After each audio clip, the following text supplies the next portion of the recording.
Hello, bachcho. Let's read the question. The question over here says, what is budding? Describe cannulation in spongilla. There are two parts of question given here. और question को solve करने से पहले हम लोग कुछ की concept discuss करते हैं।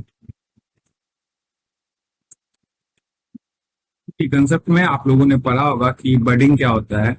एक टाइप होता है एसेक्सुअल रिप्रोडक्शन का। बडिंग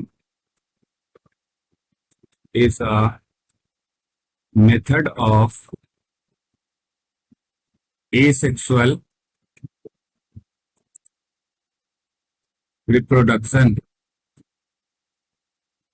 जिसमें क्या देखने को मिलता है, in which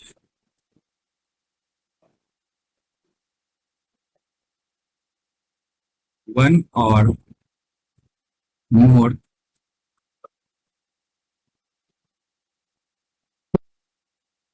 outgrowth is seen on and inside, अंदर की ओर और बाहर की ओर दोनों तरफ देखने को मिलता है द पेरेंट बॉडी।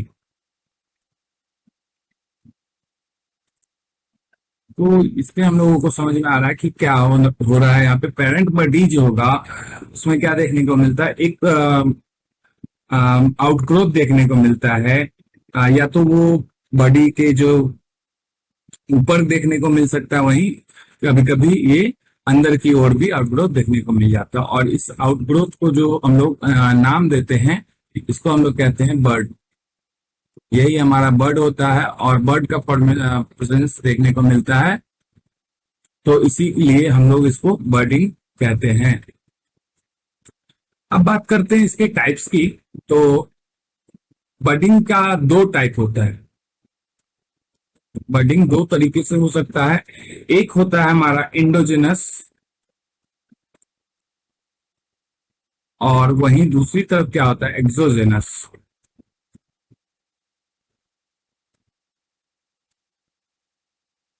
तो इसमें आप लोगों को फिर से माइंड में क्वेश्चन आया होगा कि आखिर इंडोजिनस और एक्सोजेनस में डिफरेंस क्या है। तो यहाँ पे जैसे ही हम लोग यहाँ पे देख सकते हैं, ऊपर वाले डिफिनेशन में हम लोग ऑन और इनसाइड का यूज किए हैं। तो यही होता है, इंडो मतलब होता है इनसाइड और एक्सो मतलब होता है आउटसाइड। अगर आउटग्रोथ जो है, outgrowth I am sorry outgrowth inside, then it is called the endogenous budding, or outgrowth outside, या फिर हम लोग इसको ये भी कह सकते हैं कि जो आउटर आउटसाइड या external body, external portion of body.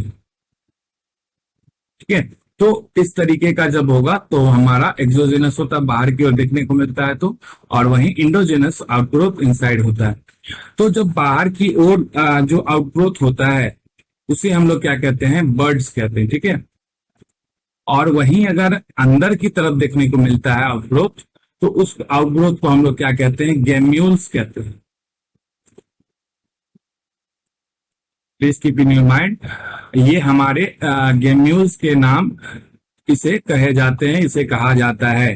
ठीक है, और जब बाहर की ओर देखने को मिलता है तो बर्ड होता है। तो इस प्रकार का जो बर्डिंग देखने को मिलता है, वो गेम्यूल्स वाला, वो किसमें देखने को मिलता है, हमारा स्पॉन्जिला में देखने को मिलता है। ये हमारे इंडोजेनस बर्डिंग करने वाले ऑर्गेनिज्म का जो है एग्जाम्पल हो जाता है। वहीं एक्सोजेनस में हाइड्रा और ईस्ट भी दे सकते हैं हम लोग। ठीक है, तो अभी एक को लेकर चलते हैं। फिर आप लोग देख सकते हैं क्वेश्चन के नेक्स्ट पार्ट में गेम्युलेशन बताया जा रहा है। तो हम लोग गेम्युलेशन कहते हैं, सिंपली कह सकते हैं कि जो प्रोड्यूस प्रोसेस होता है, the process of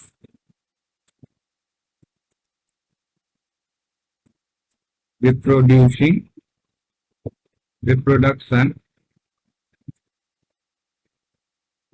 by or bearing gamule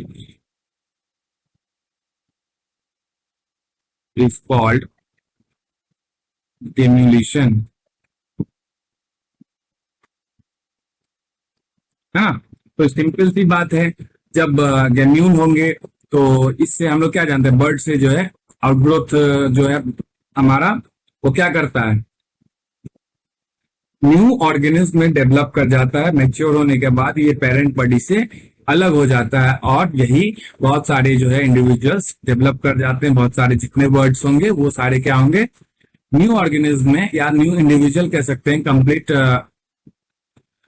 जो है हमारा ऑर्गेनिज्म बन जाता है। तो ये हमारा एसेक्सुअल रिप्रोडक्शन है, तो एक तरीके से हम लोग कह सकते हैं रिप्रोडक्शन भी है। और साथ साथ जो स्पॉन्जिला है उनमें क्या देखने को मिलता है, ये गेम्यूल बियर करते हैं वो, ठीक है, जो कि अंदर की ओर जो है इनका बर्ड आउटग्रोथ देखने को मिलता है। तो दोनों प्रोसेस हम लोग कह सकते हैं कि जो गेम्यूलेशन जो है स्पॉन्जिला में रिप्रोडक्शन है, या फिर बेयरिंग गेम्यूल्स है, ठीक है। तो हम लोगों ने इस क्वेश्चन का करेक्ट आंसर जो है डिफाइन कर लिया है। I think you have understand the solution very well. All the best and thank you so much.